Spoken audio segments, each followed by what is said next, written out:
Good afternoon, this is Nicholas from Gandora Gaming, and I bring you guys my favorite Pendulum deck of all Yu-Gi-Oh! DDDs. The big brain deck that swept the nation, and is probably the most underrated deck in Yu-Gi-Oh! This deck is so cool, so powerful, it pops off ridiculously well, and it is a house. It summons every summoning mechanic besides Ritual. And this deck is crazy. Combos for days. Its lines can go anywhere. And it's my favorite Pendulum deck of all time. What got me into Yu-Gi-Oh! Was two of my friends. They're not twins, but they're brothers. And both of them were playing Pendulum decks. The younger one was playing Metaphors, and the older one was playing Zark Turbo with the Pen Magicians. And it got me into Yu-Gi-Oh!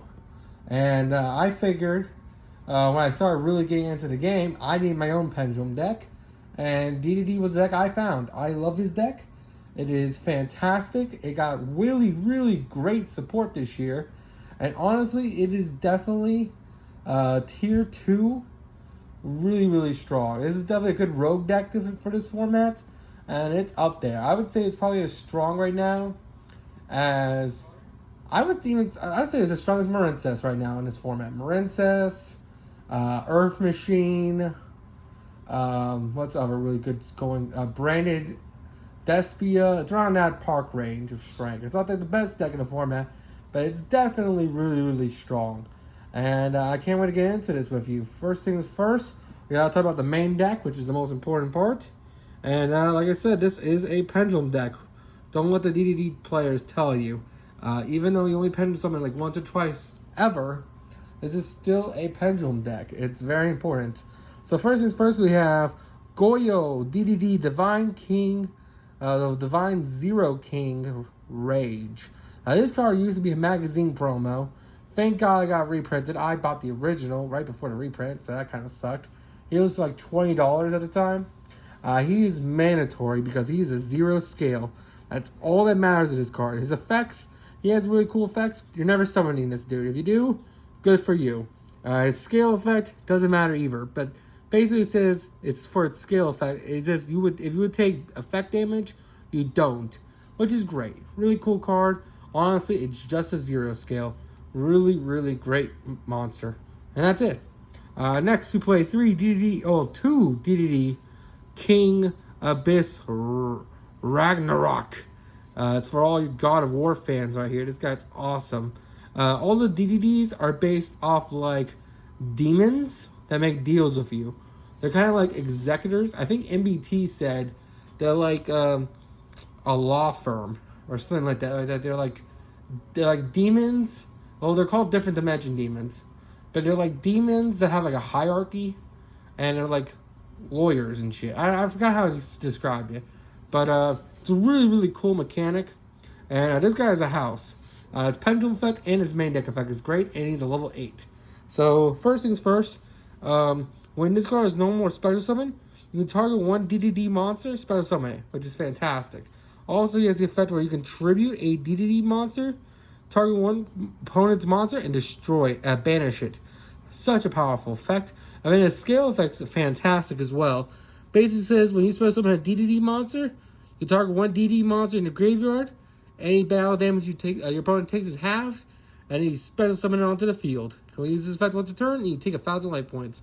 This card is fantastic. It is a house of a card. In the old days, we used to play this card at 3, but now we only need 2. It's a very, very powerful card. I've seen some people even put it at 1. I think that's crazy, but it's a really good 2-off. Really good, powerful monster. Next we have Cerberus. Now, Cerberus is a new inclusion to the deck. We used to not even play Cerberus. But the reason why Cerberus is so fantastic nowadays is because it has the effect where you can, once a turn, target one DD monster you control, change its level to 4, and if you do, it gains 4 attack and defense at the end of the turn. The fact that this guy can change levels is fantastic. Because we are playing a rank 4 DDD that is kind of hard in this deck to make. But this guy allows us to do it much more easier if he's in the scale. Because then we can level modulate with him in order to go into a rank 4, which is really, really good. Very powerful card. It's a good scale. Good card. Next we have Oratos. This guy was always in the main deck as a 1-of. This guy is really, really good. He's a tuner, which is fantastic. He's also level 4. And basically has 2 effects. The only effect that matters is that when he's in a scale, you target 1 spell trap on the field and 1 DD monster or dark object you control and destroy them. So it's your Mystic Mine out, which is fantastic. He's a level 4 tuner, and then basically he has the effect when you take any battle damage or effect damage, spell summon this card from your hand, and if this card is special summon, you can't special summon the rest of the turn except Fiend types, which the whole archetype is Fiend, so that's fine. It's a very powerful card, really, really good combo enabler, great monster. Now we get on to the house, the piece of resistance, DD Griffon. This guy is what DDD's needed so well. He's an extender. He does so many things. He's a free summon. He's a level 4. Let's just get into this guy, why he's amazing. 1, he's a level 1 scale. Fantastic, great scale. 2, he's a level 4 Dark Pendulum that special summons himself from the hand if you control a DD monster. Another fantastic inclusion. Then he also has the 2 other effects. If this card is special summoned from the graveyard, you get to add 1 DDD card from your deck to your hand, which is really fantastic. And then you also see the effect, when this card is Pendulum Summon, you can discard 1 DD or Dark Contract, draw 1 card. He is like a +3.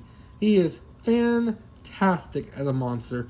I mean, his Pendulum effect isn't even that bad either. His Pendulum effect is you can target 1 Fiend monster you control, gains 500 attack until the end of the turn, and then Dark continuous spell traps with different names currently on the field, destroy them. You'll use this effect once per turn. That effect doesn't really come up that much, but all that matters is that his main deck effect, which is fantastic, and that's why he is a necessary 3-of. Really, really powerful monster. For our last Pendulums, we're playing 3 DD Savant Corpus, or Corpus. I always forget how to pronounce his name. But basically, he's Foolish Burial. When this card is normal special summon, you get to send 1 DD or Dark Object for your deck to grave, which is fantastic. And his Pendulum effect basically says, yes, you can use him as a pendulum scale, but then during, like, I believe, like, during the end phase, no, I'm thinking of the other guy. Basically, his pendulum effect says, you can't pendulum summon except DD monsters, and the effect can't be negated, which is fine. And once a turn, with this card's in your pendulum summon, you can negate the activation of a spell effect that would inflict battle damage to you. So it basically says negate burn damage, which this deck does take burn from itself, so it's kind of hard in time. But honestly, you're only ever just normal summoning or special summoning this card to do the Foolish Burial effect, which is why it's a mandatory 3-of in this deck. And for our last DDD, we play 3 DDD Savant Kepler for our Pendulums. He's a scale 10, which is fantastic. His scale effect kind of sucks. Basically says during the turn, he destroys all non-DD monsters, which sucks. Yeah, during your standby phase, which kind of sucks. He also reduces his level, scale, which is whatever. But his normal and special summon effect is great, where basically you can add 1 DDD Dark Contract from your deck to your hand, or you can target 1 DDD card you control return to hand. That return effect never comes up. The only effect that matters is you add 1 Dark Contract or DDD to your hand. Very, very powerful card, and must have 3-of. This is one of your main starters. Very powerful card. Now we go into the main deck DDDs. Now this might be a little controversial. I'm playing a little too many Lamia. I'm playing a little too many of Necro Slime. I'm not going to lie. I really like Lamia. Lamia is really, really good. We used to have Ghosts in this deck. The only issue is I do not own a Baron. If I own a Baron de Fleur, I would say 2 Lamia and then 3 Necros still, because Necros insane. But you don't want to see too many in hand. But again, DDDs are so much more consistent nowadays. I feel like you can afford to play 3, but it's up to you. I'm playing 3, which is controversial, because I know this card's been cut down to 1 in most lists, but I personally really like it, seeing multiples of this card. Well, not seeing multiples, but going through multiples a turn. So I play it as a 3-of. Now, I can say the argument that, well, you're not supposed to have multiple turns. You're killing them on turn 3. You will never go into the third one. Well, I agree and disagree with that. I feel like there should always be a backup plan. I can see it getting cut down to 1, but for me, I'm definitely playing as a 3-of. I'm also playing 3 Necro Slime. This is also another card that can be put to 2 or 1. Really powerful card. I didn't even explain Lamia. Lamia is basically a tuner. And you can spell something from the hand or from grave by sending a DDD or Dark Contract card you control from your hand or field to graveyard. And then banish it when it leaves the field. And Necro Slime says, this card's in your graveyard. You can banish it to then fusion summon, which is really, really good. Powerful effect. And finally, for a piece of resistance, our last 3 of DDD Swirl Slime. This is a mandatory 3 of the best Swirl Slime best DDD in the whole archetype from the main cards. Basically, when this card's in your hand, you can fusion summon DDD monsters you control using him as material. So this is a free poly. And then you can banish him from grave to then special summon a DDD from your hand. So one of the best hands you can have is Slime, Necro, and Lamia. You go Slime effect, fusion with the Necro, send both to grave in order to summon out a DDD, what's his name? DDD King Dingus. And then you activate Swirl Slime, banish it, special summon out Lamia from hand. Lamia, well then plus that equals a Synchro, and you just pop off from there. Really powerful cards. Definitely love this guy at 3. Really, really strong. And then for our final monster we play is DDD Typhoon. He's definitely the inclusion. That's why the argument is to play 2 Necro, 1 Typhoon. Because Typhoon does exactly what Necro does. But it's a little more stricter, plus it's a little bigger level. Basically it says you can special summon a level 7 or higher DDD monster. Which is cool and all. But like I said, it's really, really good as a fusion card. But again, we're only playing it because it allows us to do 2 fusions a turn. Instead, well, this is, I guess, 3 fusions. We are playing the King of the Swamp.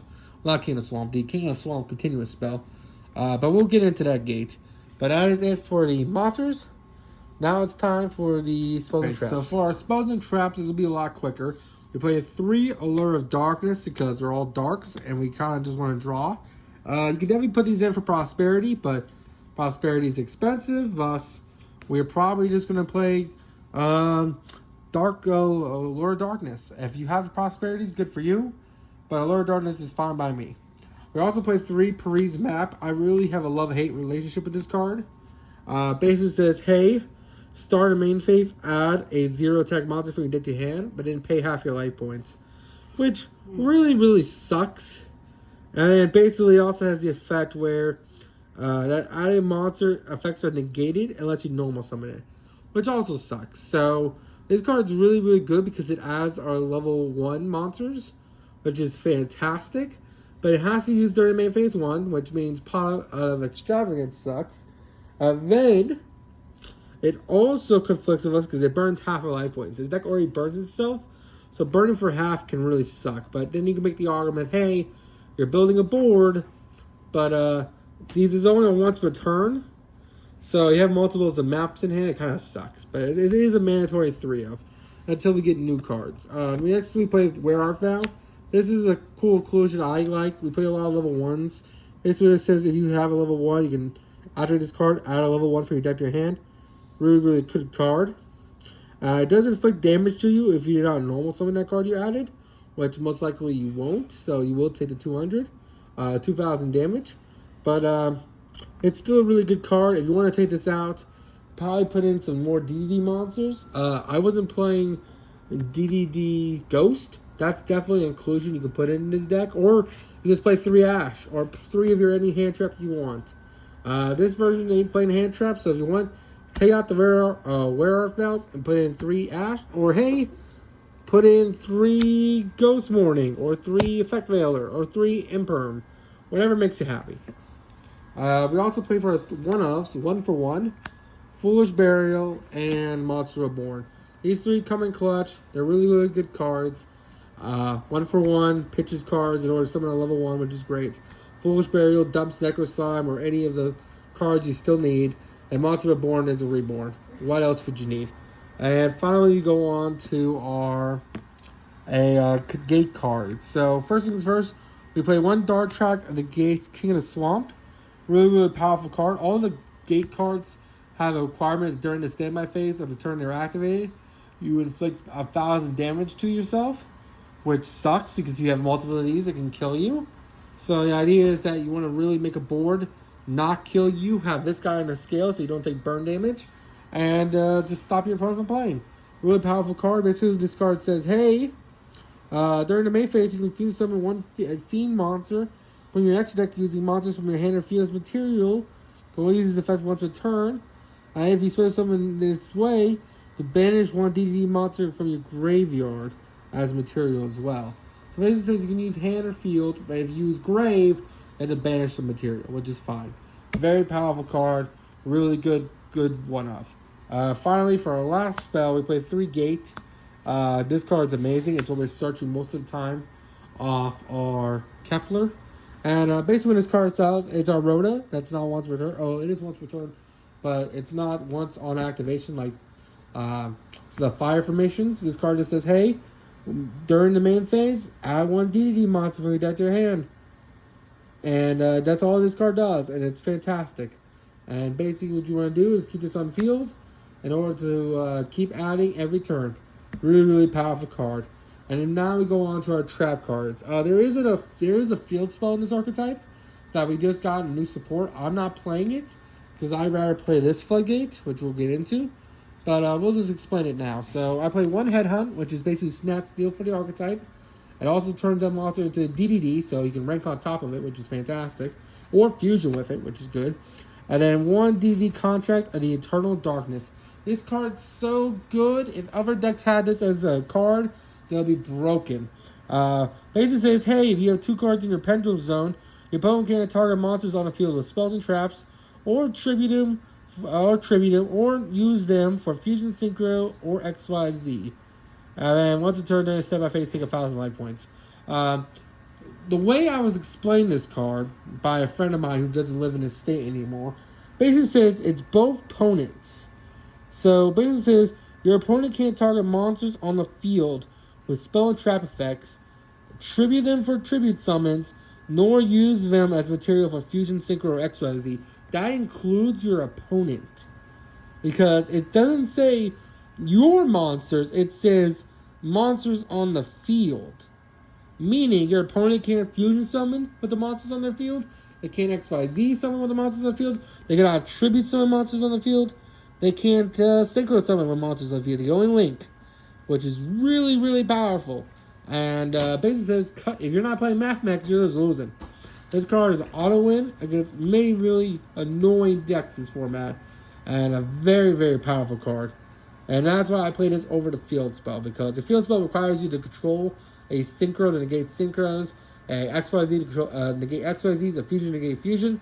We say, nah, bro, as long as I have my scales, you are fucked. Because you're not super polying me, you're not Zeusing me, you're not fusion summoning Baron to Fleur, or Baron to Synchro, you're not summoning Mirror Jade on me, you're not doing nothing.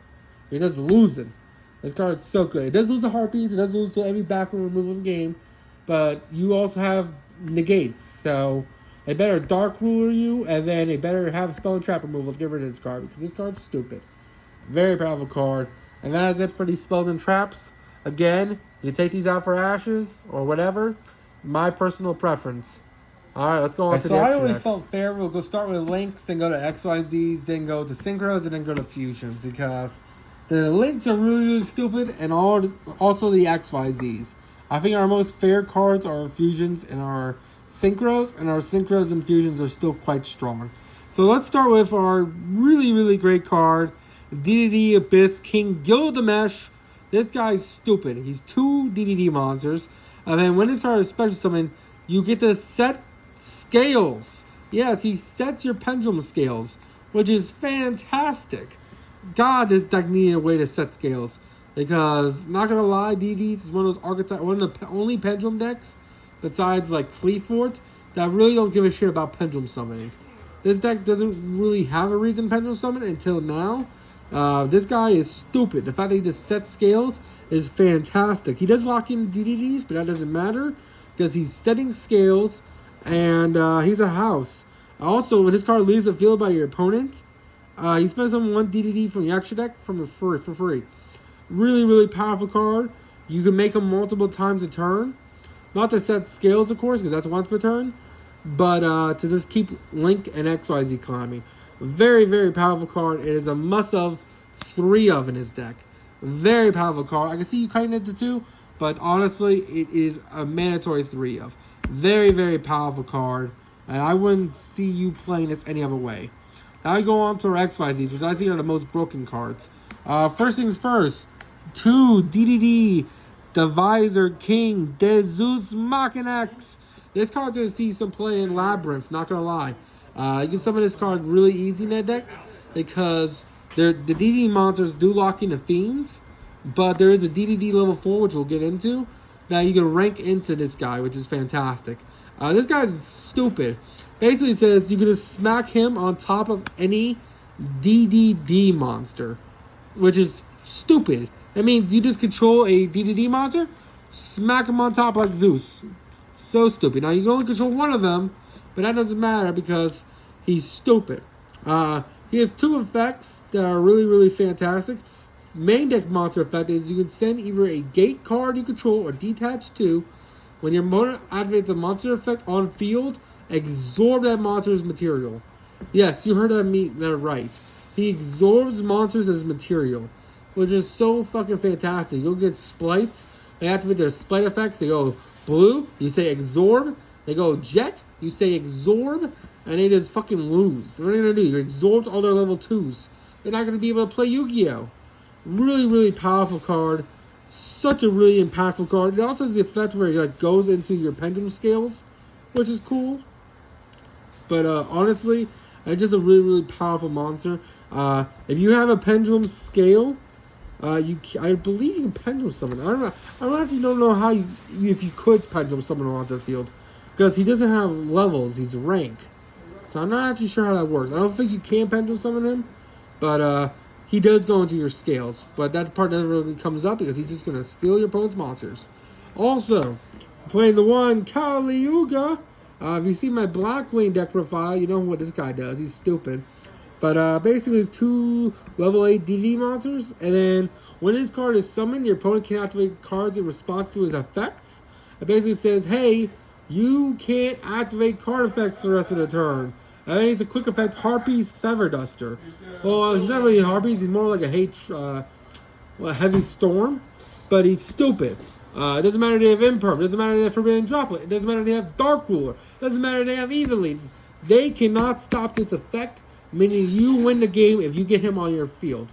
Now, don't get me wrong. DDs don't play cards especially on your opponent's side of the field. But you just go second, or you turn 3. You make this guy turn off their entire board, and then you just go for game. A very, very powerful monster. Such a strong inclusion.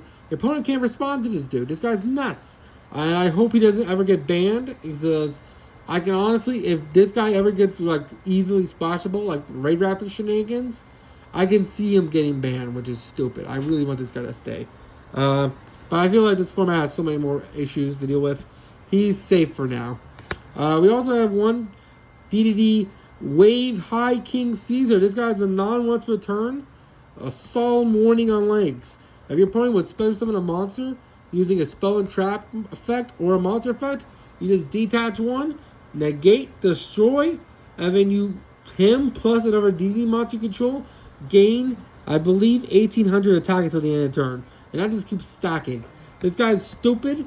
He's kind of like our Doga and Logia for the archetype, but he only stops summons, which is fine by me. Solemn warning on legs, no cost, getting your guys really buffed for the turn. Fantastic monster. Also, Infernoids can play this guy because he is this 2 level 6 fiend. So if there's ever a rank 6 fiend archetype that ever comes out, this guy would be played. We also play one DDD Marksman King Tell. This guy is another fantastic monster. He helps you climb into the what's it called, DDD Diviner King Deus Machina. But basically, he has a couple effects. Basically, his main effect we want to do is when this card is sent to graveyard, you can send one in DDD or Dark Conjure from your deck to grave, which is fantastic. It helps you dump cards in grave, which is awesome. Also helps you get multiple material Diviner King the Zeus on field, which is great. He also has the effect where you just detach material from this card, And then basically target one monster on the field and loses 1,000 attack and defense. And then you inflict 1,000 attack to your opponent, which is fine. But honestly, the only effect that matters is this part right here where you sit the grave, send one DDD card to the grave. Fantastic card. For our last XYZ, we're playing one DDD Wave King Caesar. This is how Labyrinth's going to play this card, because they can just go 2 level 4s into Caesar, Caesar into Kingtail, Kingtail into Machinas, and then that is like multiple removal right there. That is going to be disgusting. And then if they can make Zeus afterwards, disgusting. Now, I think Zeus is a machine, and I'm pretty sure they're fiend locked, but who cares? It's still a really powerful card. This guy's really, really cool. Basically, you can detach material, and then if a DDD monster destroy a monster during a battle, it spends someone onto your field. That part doesn't really matter. The only part that matters is when this card is set to graveyard, add a dark contract from your deck to your hand, which is incredibly good. A very powerful card and helps you extend even further. Next, we have budget Baron the Fleur. Yes, we were playing Crystal Wing for the longest time in the deck until Baron came out and kind of eclipsed Crystal Wing. But I don't own a Baron, so I'm still playing Crystal Wing. It's a very good budget alternative. He's like $5. Definitely recommend it. We're also playing one DD Curse Siegfried. This guy's fantastic. Basically says, hey, during either player's turn, you can target one spell and trap the control. Negate its effects until the end of the turn. Really powerful effect. He does not destroy, which is fine because he just negates. Meaning they activate a field spell, they activate the effect of the field spell, you say I negate you. It's also really good against continuous traps and continuous spells because he can just keep negating them, which is fantastic. Really, really good card. Our last synchro we play is Gus King Alexander. This guy doesn't come up as much as modern DD, but in the old combos he was sick. Basically, he's another special summon. When you special summon a DDD onto the field, he special summons a DDD monster from your graveyard. And he's just a level 7 to help you climb into Crystal Wing. That's the only reason why we're playing him. If we ever get a Baron, we probably can shave off 2 of these. So we play Baron instead of these 2. And you have 1 free spot to play like Zeus or something in the extra deck. And that would be pretty well. So, best build, cut this to a Baron, make this a Zeus, and you're good to go. Next we play the DDD Flame High King Genghis. This guy's a win spell and trap negate, so take that as you will. He's a win effect, which kind of sucks. But he's a really, really good card because if a DDD monster is supposed to be on the field while he's on the field, you do the whole reborn effect from grave, which is fantastic. Really, really powerful card. And then finally, our 2 level 6 DD monsters, the 2 Flame Genghises who I was talking about earlier. This guy's fantastic. He's the start of every good combo. And he helps you climb into DD Wave King Caesar. Because they're 2 level 6 fiends. And basically the idea is that when he is fiend summoned, fantastic. He spells on the DDD with him. He then special summons the DDD onto the field. Helps you link climb. Helps you XYZ climb. Very powerful card. Is a must have 2 of. I almost want to put him on a 3. And then that is it for the extra deck. There is another DDD level 8 that doesn't really do anything. They play it because of its level. But personally, I never really ran into it. I wanted to make it. So that's up to you. If you want to play the one that gains life points instead of burn. But this is my extra deck. I'm really happy about this. Buy a Baron the Fleur if you want. Play Prosperity if you want.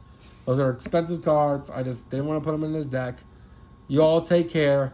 Don't do anything stupid. Respect the DDDs, man. All I need is like 1 or 2 more cards, and they're back in the meta. This deck is already still in the meta. I'll tell you right now.